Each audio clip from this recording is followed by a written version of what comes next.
President, he's left the floor, but to follow up on the comments of the senator from North Carolina, I would just say that we should all be reminded of the fact that half of the people in America do not know that their future lies in the Dow Jones average.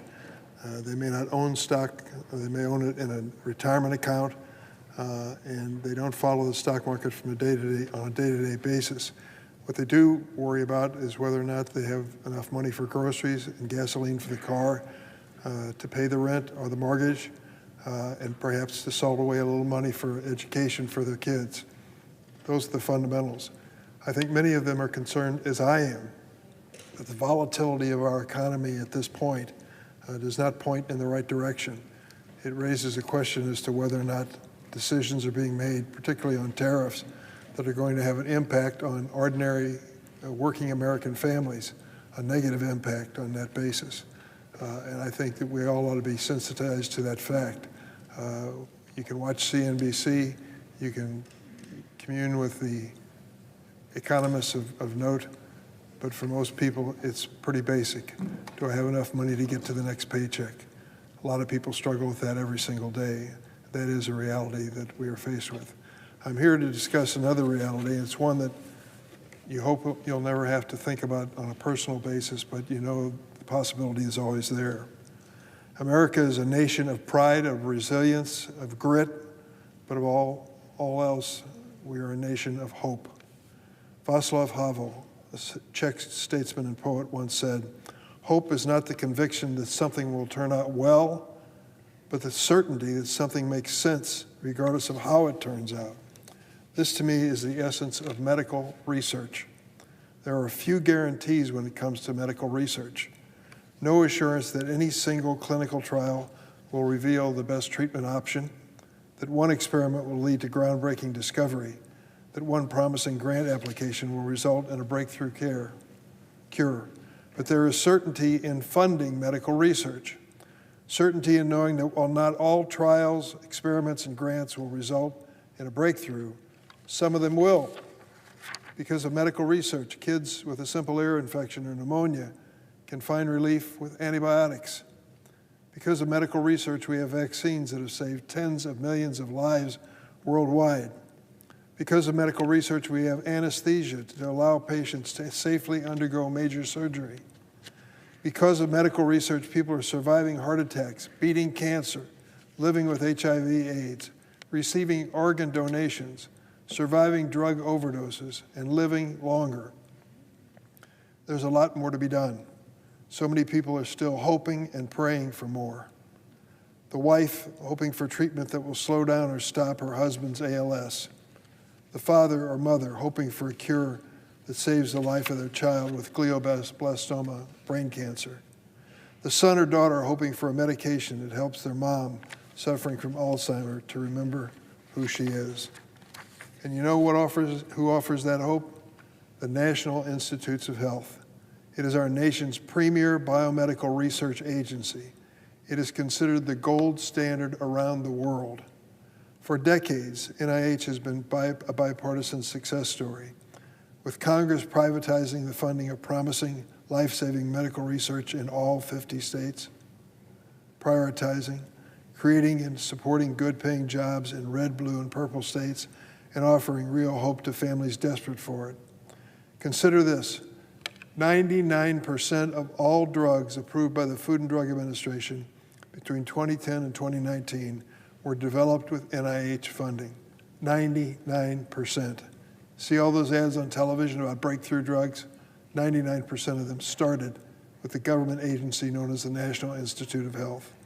NIH means new cures and treatments. It's that simple.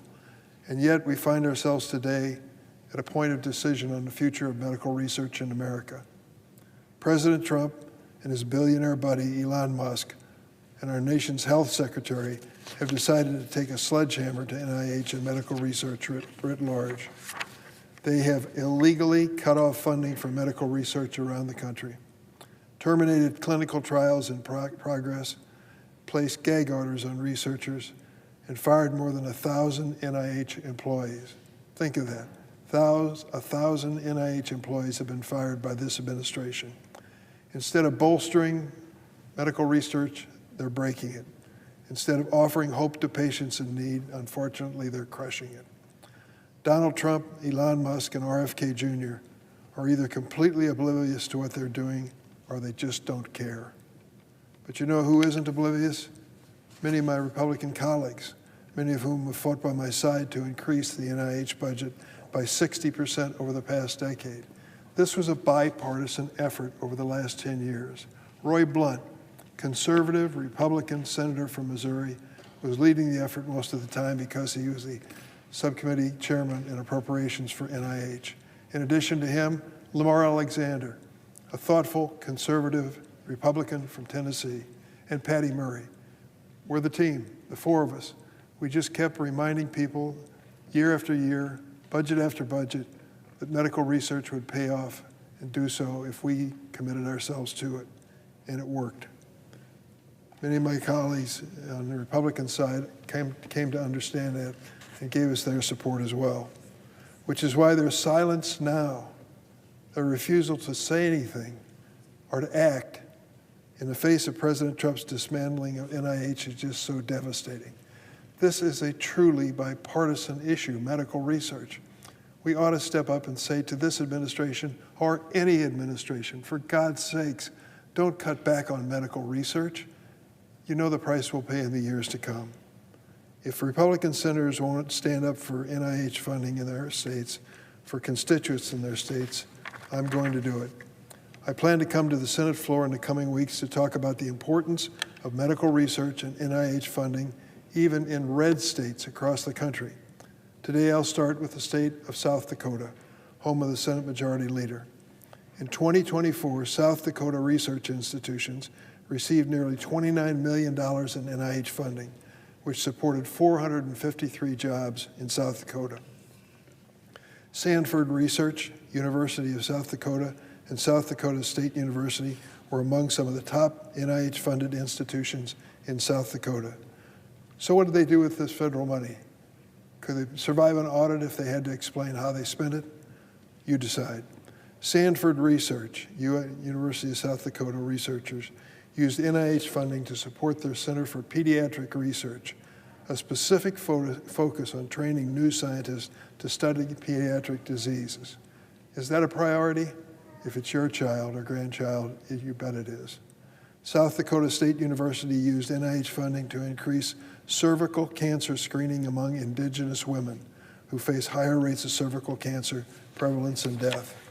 They also used funding in South Dakota to develop new targeted therapies for colorectal cancer that are safer and more effective than current chemotherapy. These researchers know that cuts to medical research mean diseases will not be cured and treatments will not be found.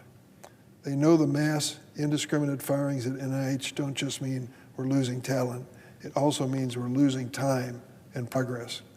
Nelson Mandela once said, and I quote, "May your choices reflect your hopes, not your fears." I'm pleading with my Republican colleagues. May your choices reflect your hopes for new cures and treatments for patients fighting cancer, ALS, Alzheimer's, and heart disease, not your fears about what will happen if you cross this president. Let us do what's right. Let's come together again on a bipartisan basis for medical research. Let's make it clear to this president and every president, regardless of party, medical research is not partisan. Medical research helps all people, conservatives, progressives, you name it. Everybody gets a helping hand. Let us do what's right. Let's come together and save medical research for every single person in America who is desperate for hope. Mr. President, I yield the floor.